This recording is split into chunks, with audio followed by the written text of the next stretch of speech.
I want that kind of vampire, not the attractive ones. I think that says more about me. Whatever. Anyway.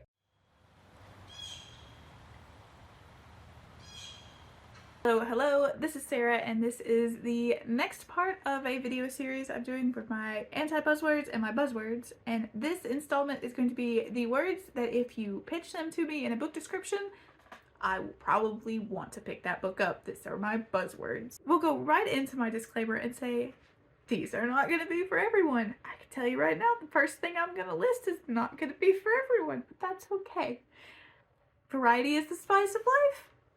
And that's why reading is fun, because everyone's into different things, obviously. So I just thought I would like to talk about the things that I like, and maybe some of you will also enjoy them. Also, it could be fun to compare and contrast. If you enjoy any of these, or if you absolutely hate them, let me know down below. We'll go straight into the list. And that top thing that I know not everybody's going to be into is spiders.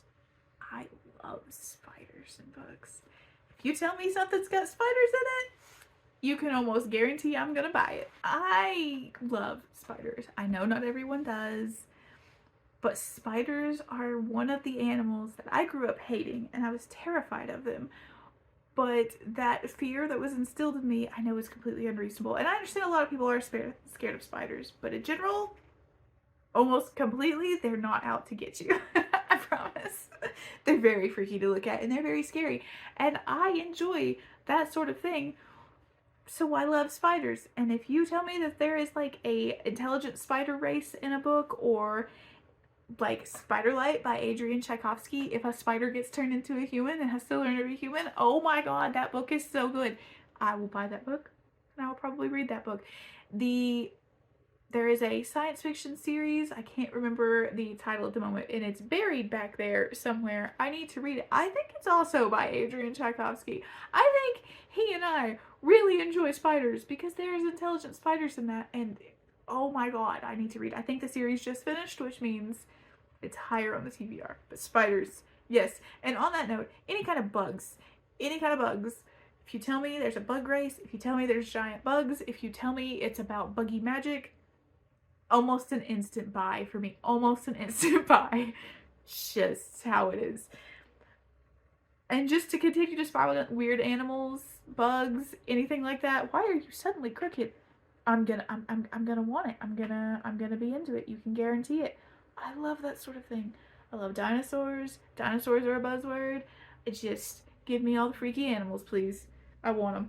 A good example of a strange animal in a situation, Sarah Gailey's River of Teeth series, in which hippos were the animals that like cowboys rode on. It was a good series. I enjoyed those novellas. Those were good. That's a good example of a weird animal in a fantasy novel in a weird situation that I'm gonna want to pick up. So there you go. Spiders, bugs, animals in weird situations like hippos instead of horses. It's on my list. If you see it, expect to see it on the channel. That's what I love. I like detectives too. And I know this flies in the face of my anti-TBR list. If you've not watched it, I put thrillers on that because I don't generally like thrillers. I don't like thrillers and the tropes they commonly use, but I do love detectives. I love Sherlock Holmes. I like any Holmesian style detective. The most recent one that I read was The Mimicking of Known Successes by Marco Older, and I loved that. Any kind of detective driven story, I'm probably going to be really interested in because I like the problem-solving aspect of a detective story. I like the personalities that detectives usually have. I don't always like the cases that they're going after, researching, which is why you don't see a lot of them because I'm very hesitant with them. But I do love them.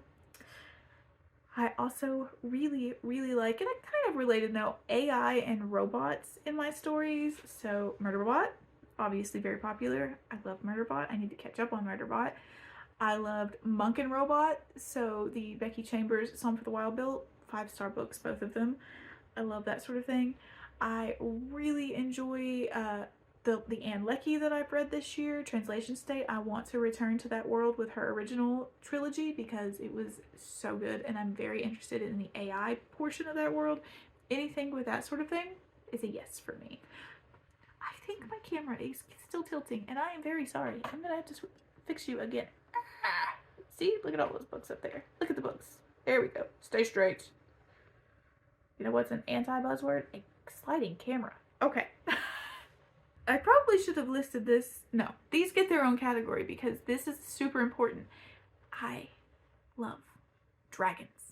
I'm a dragon person. I'm a dragon. If I could be any fantastical creature, it's a dragon. If I could have any it's a dragon. If I could have any special it's flying because I want to be a dragon. I will take no questions at this time. I grew up reading the Dragon Riders of Pern. A dragon. Close second is talking horses, thanks to Voldemort. That I am not going to explain myself. Dragons.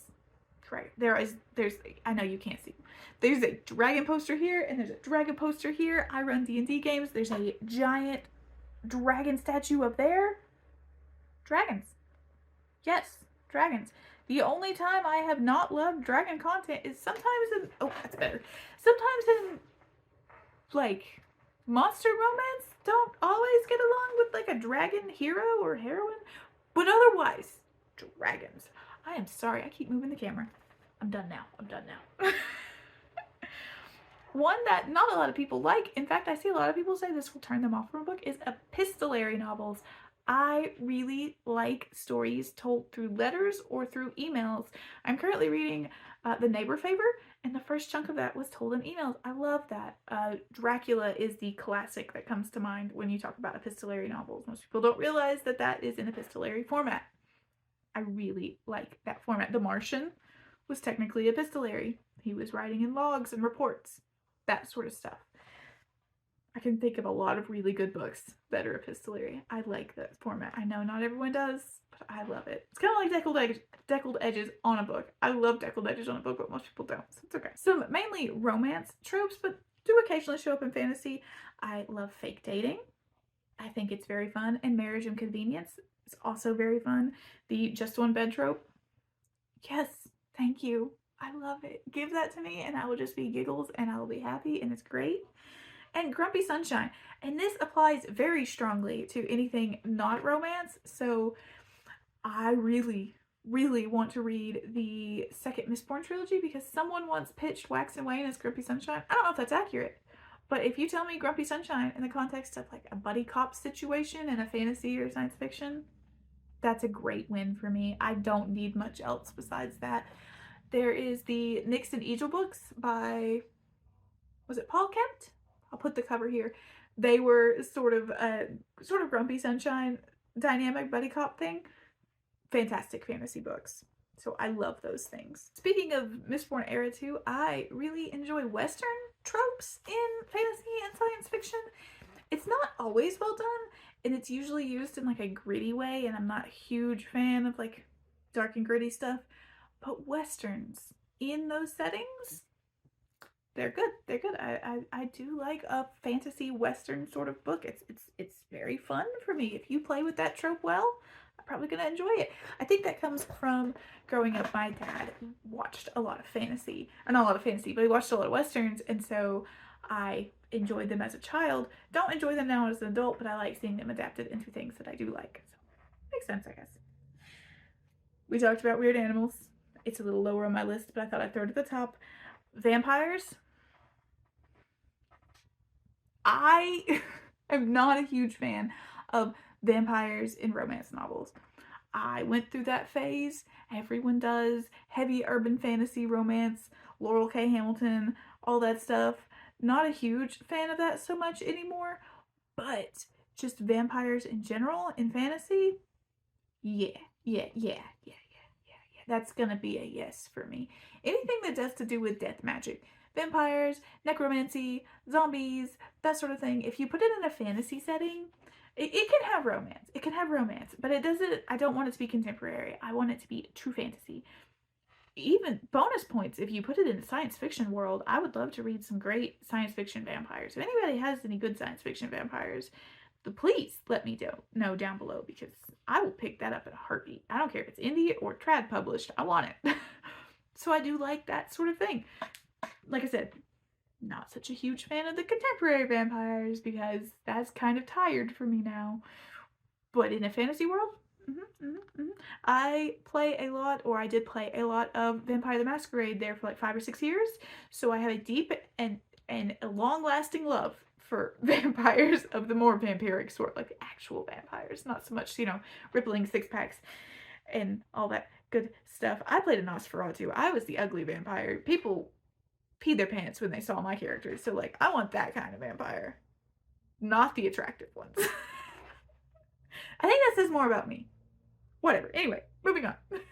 The final thing I will say, if you describe something to me as a weird book, don't put sad girl on that, because a lot of times those two things are in conjunction. But if you say like weird, think Bunny by Mona Awad, I will probably at least give it a shot. I don't like a lot of contemporary sad girl books, but I do like contemporary, twisty, weird, kind of trippy books. Bunny by Mona Awad is a good, what's the word I want? A good example of that.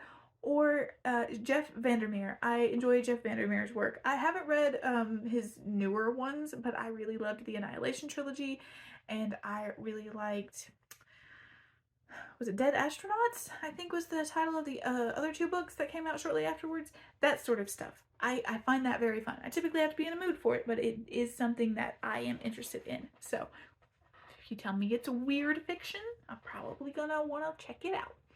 And all these also always apply to like manga and light novels, probably even doubly so. If you give me any of that stuff in a manga or light novel format, it's probably gonna get read a lot sooner, to be honest with you, because it's just more consumable for me.